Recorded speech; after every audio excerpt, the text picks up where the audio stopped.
Rada diya, Chloe. Karon Chloe, kay grabe man kainit niya, grabe kaigang sa kwarto Chloe, nakaplano mi nga mga ligo mi dito sa busay kuno, di riskit charaw. Tas pag abot namo dito kay sirado man.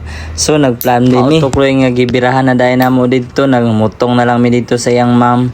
Tas wa na kay maayo man po ni mukat-kating kauban namo. So unya na tingala ko Chloe kay naman diri sa wadi. Oh.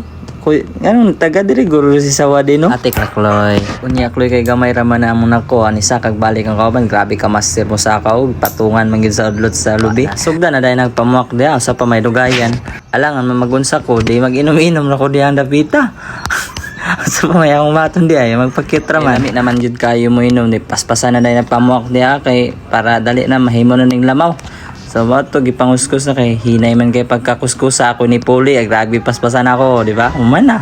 So may dugayan. So kana kay lamaw na. Oh. Di man na mahimong lamaw ugway. So bak buta ka nag-ice dia. Oh.